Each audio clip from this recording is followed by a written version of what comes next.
इस कार्यक्रम के प्रायोजक हैं संस्कृति संरक्षण संस्थान संप्रेरक परम पूज्य उपाध्याय श्री ज्ञान सागर जी महाराज, संरक्षक अनिल कुमार जैन ऋषभ विहार, अध्यक्ष राकेश कुमार जैन शांति मोहल्ला, महामंत्री राकेश कुमार जैन आजाद नगर दिल्ली। बंधु, पंडित दौलत राम जी की छेड़ाला और ज्ञान की महत्ता चौथी ढाल में बताते हुए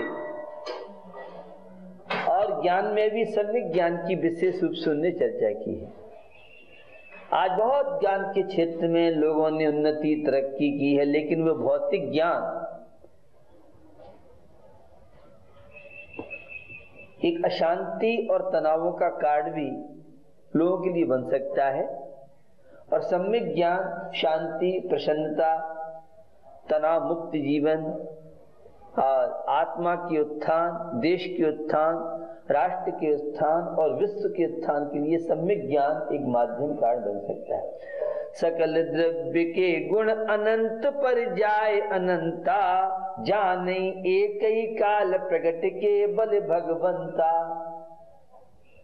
ज्ञान समान न आन जगत में सुख को कारण, यह परमामृत जन्म जरा मृत रोग निवारण। एक शाश्वत ज्ञान, अतीन्द्रिय ज्ञान, योगीजन्य ज्ञान, जिसे जैन दर्शन में सर्वज्ञ, जैन दर्शन में केवल ज्ञान, जैन दर्शन में शाश्वत ज्ञान, अनंत ज्ञान आदि के नाम से जानते हैं। और सभी दर्शनों में और सभी जगह ज्ञान का महत्व, लेकिन जैन दर्शन में आत्मा का अस्तित्व ज्ञान और दर्शन से माना है। तो ज्ञान एक आत्मा का स्वभाव है। एक वृक्ष के अंदर भी ज्ञान आपको मिलेगा। एक खटमल और मच्छर जिससे आप बहुत परेशान रहते हैं, उसके पास भी दो ज्ञान आपको मिलेंगे। जहां भी चैतन्य शक्ति है, जहां भी आत्मा है, वहां ज्ञान। तो सम्यक ज्ञान की आराधना और ज्ञान का विकास जिनके जीवन में होगा वे निश्चित, लेकिन सम्यक ज्ञान अहंकार की विलय का कारण है और मिथ्या ज्ञान, भौतिक ज्ञान ये अहंकार का कारण है। स्टूडेंट लाइफ, विद्यार्थी जीवन में आवश्यकता है परिश्रम की, और समीचीन लक्ष्य स्टूडेंट के जीवन में होना चाहिए। अगर लक्ष्य समीचीन नहीं है तो वह जीवन का विकास, जीवन की उन्नति कितना कर पाएगा, कष्टवाचक है। तो एक कुशल विद्यार्थी बनने के लिए, विद्या अर्जन करने वाले के लिए बहुत तरह के दायित्व कर्तव्य हैं। विद्यार्थी को, छात्रों को अपने जीवन में शुद्ध होना चाहिए, हृदय की सरलता होनी चाहिए और चरित्रशील होना चाहिए। आपको ज्ञात है भारतीय संस्कृति में आचरण का बड़ा महत्व है, और आचरण रूपी नींव पर ही शांति का महल, विकास का महल, प्रसन्नता का महल और उस सफलता की पराकाष्ठा का महल एक चरित्र पर टिका हुआ है। और हमारे देश में या विश्व ने खूब विकास किया है उन्नति तकनीकी के क्षेत्र में, औद्योगिक क्षेत्र में, लेकिन चरित्र का जितना हनन पतन प्रेजेंट में, वर्तमान में हुआ है, इतना शायद पास्ट और अतीत में नहीं हुआ। चरित्र से ही व्यक्ति की पहचान है, आचरण से ही व्यक्ति का विकास है, आचरण ही धर्म है, आचरण ही संस्कार है, और चरित्र नहीं है तो कुछ भी नहीं है। आपने कई बार सुना होगा, धन यदि गया गया नहीं कुछ भी, स्वास्थ्य गया कुछ जाता है, सदाचार यदि गया मनुष्य का सर्वस्व लुट जाता है। पैसा चला जाए, पैसे की हानि, कोई परेशानी नहीं। अगर शारीरिक बीमारी है, शारीरिक समस्या है, शारीरिक वीकनेस है, शारीरिक कमजोरी है, तो भी इतना खतरा नहीं है। सदाचार यदि गया मनुष्य का सर्वस्व लुट जाता है। सदाचार का भैया बहुत व्यापक क्षेत्र है। सदाचारी जो स्टूडेंट होगा, सदाचारी जो विद्यार्थी होगा, सदाचारी जो शिष्य होगा, सदाचारी जो मनुष्य होगा, जीवन में कभी भी दुखी अशांत नहीं रह सकता है, और किसी भी अशुभ कर्म की ताकत नहीं है कि वह उसे असफलता का मुख दिखा सके। मैं चरित्र की बात कर रहा हूं आपसे, मैं आचरण की बात कर रहा हूं। आचरण वह ताकत है, अगर धर्म ग्रंथों की दृष्टि से आप देखें तो गोमतसार कर्म कांड, वीरसेन स्वामी का धबला और कर्म सिद्धांत पे जितने आगम ग्रंथ हैं, वे सब ये कहते हैं कि सच्चरित्रता हो, जीवन में संयम हो, जीवन में अच्छा आचरण हो, शुभोपयोग की प्रवृत्ति यह आचरण का प्रतीक है। अशुभोपयोग की प्रवृत्ति यह दुष्चरित्र का प्रतीक है। जिसका अच्छा आचरण होगा जीवन में अहंकार नहीं होगा, और अहंकारी होगा उसका अच्छा आचरण नहीं हो सकता है। जो अपने आप को अच्छा मानता है और दूसरों को बुरा मानता है, वह जीवन में क्या तरक्की कर पाएगा, उन्नति कर पाएगा? यह प्रश्नवाचक चिन्ह सारे स्टूडेंटों के लिए ही नहीं, जन सामान्य के लिए भी। आचरण से जीवन में प्रामाणिकता आती है, और चरित्र के द्वारा, संयम के द्वारा, आचरण के द्वारा व्यक्ति का क्षयोक्षम भी बढ़ सकता है, मेमोरी बढ़ सकती है। अभी तक तो इन बातों को धर्म ग्रंथ कहते थे, अब मेडिकल साइंस और वैज्ञानिक तथ्य आए हैं। जिस व्यक्ति का जितना अच्छा आचरण होगा वह व्यक्ति उतना खुशहाल, तनाव मुक्त और प्रसन्नता के साथ सफलता की चरम सीमा को प्राप्त हो सकता है।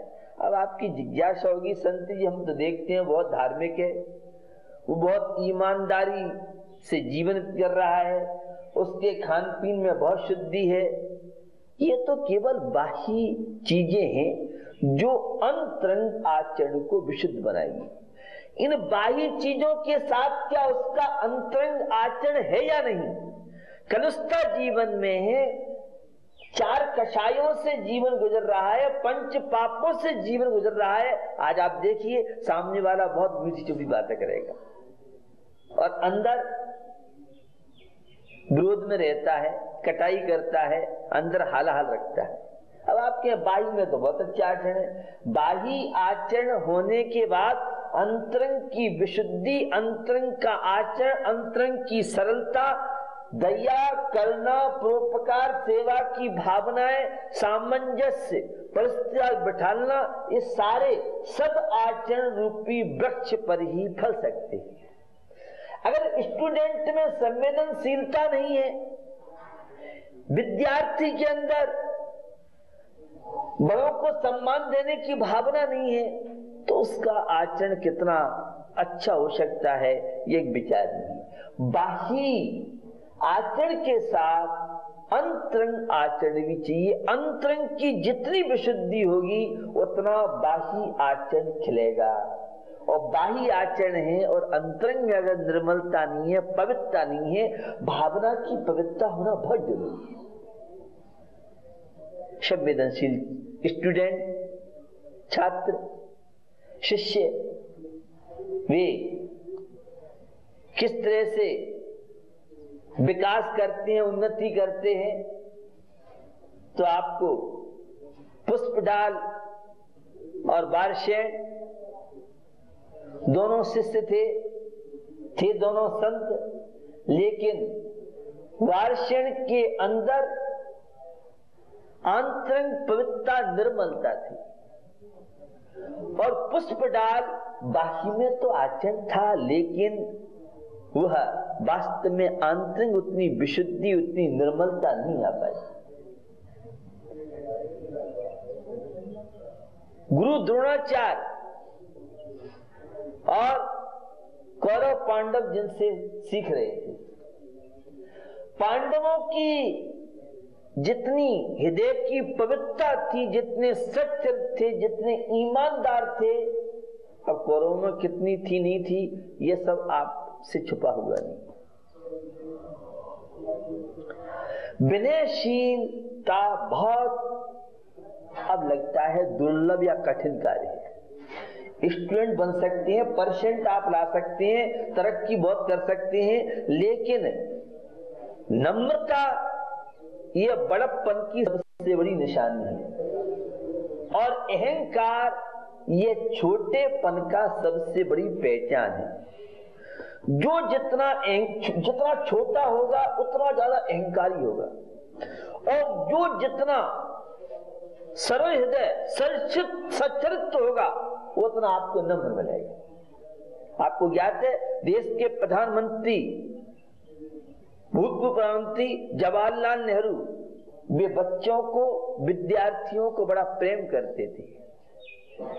गणेश प्रसाद जी वर्णी, जो जैनियों के गांधी के नाम से जिनकी प्रसिद्धि थी, और वे विद्यार्थियों को बड़ा प्रोत्साहित करते थे। तो कुछ विद्यार्थी सहज में ही सरल, सच्चरित्र, संस्कारवान, गंभीर और समर्पित अपने माता पिता के प्रति, अपने देश के प्रति, अपने समाज के प्रति, अपने धर्म के प्रति, अपने कर्तव्य के प्रति समर्पित होते हैं। और कुछ स्टूडेंट तो क्या होते हैं, वो सब वर्तमान परिवेश से आप परिचित हैं। हमें पॉजिटिव बात करना है, हमें आचरण की बात करना है, हमें सच्चरित्र की बात करना है, हमें जीवन के विकास की बात करना है, हमें जीवन की उन्नति की बात करना है। तो विद्यार्थी जीवन सच्चरित्र हो, शील हो, ब्रह्मचर्य की साधना, यह है एक आचरण का प्रतीक है। खान पीन की शुद्धि ये आचरण का प्रतीक है। अब आपको तो फास्ट फूड खाना है, चाउमीन है, पिज्जा है, बर्गर है, पेस्ट्री है, और पता नहीं कितने नए नए रेडीमेड। अब रेडीमेड आप खाएंगे तो आपकी बुद्धि, आपकी मेमोरी आपका कितना साथ देगी, ये एक प्रश्नवाचक चिन्ह है। विद्यार्थी को तो विकास करें, लेकिन व्यर्थ की चीजों से, जिनसे पतन होता है, जिनसे ऊर्जा नष्ट होती है, ऐसे कार्यों से विद्यार्थियों को बचना चाहिए। खान पीन भी हो, रहन सहन भी हो आपका। अब आज का रहन सहन कहां आपको ले जा रहा है, यह मुझे बताने की आवश्यकता नहीं है, यह आप स्वयं जान सकते हैं। आज व्यसनों के प्रति, नशा के प्रति हमारे विद्यार्थियों का आकर्षण बढ़ता जा रहा है, जबकि चरित्र जीवन में हो, ब्रह्मचर्य जीवन में हो, और ब्रह्मचारी अवस्था में ही विद्या अर्जन कर सकता है। लेकिन और अतीत को, पास्ट को उठा के देखें, गुरुकुलों में रहते थे, घर से उनको कोई संबंध नहीं रहता था। आज हॉस्टलों का रूप और बहुत तरह की जो चीजें हैं जिन्हें मेरे से ज्यादा आप जानते हैं, इसलिए स्टूडेंटों का दायित्व बनता है अपने माता पिता को सम्मान दें, माता पिता की आज्ञा का उल्लंघन न करें, और अपनी फ्रेंड सर्किल में एक बात कहता रहता हूं, माता पिता को भी अपने संतान को एक मित्र जैसा व्यवहार देना चाहिए, और संतान को भी अपने माता पिता को सम्मान देना चाहिए। कोई भी बात हो, अगर पुत्री अपनी मां से कोई बात छिपाती है, पुत्र अपने पिता से कोई बात छिपाता है, तो हो सकता है उसका फ्यूचर संकट में, उसका जीवन समस्या में पड़ सके। तो सच्चरित्र ईश्वर भक्ति भी आती है, सच्चरित्र सत्संगति भी आती है, सच्चरित्र अच्छी मेजोरिटी में बैठना ये भी सच्चरित्र है। तो सच्चरित्र का बहुत व्यापक क्षेत्र है। उस विद्यार्थी के लिए कर्तव्यनिष्ठ होना बहुत जरूरी है। परम पूज्य सराकोद्धारक युग चिंतक नवचेतना प्रदायक उपाध्याय रत्न श्री ज्ञान सागर जी महाराज का रजत दीक्षा महोत्सव का त्रिदिवसीय आयोजन 21 अप्रैल से 23 अप्रैल 2013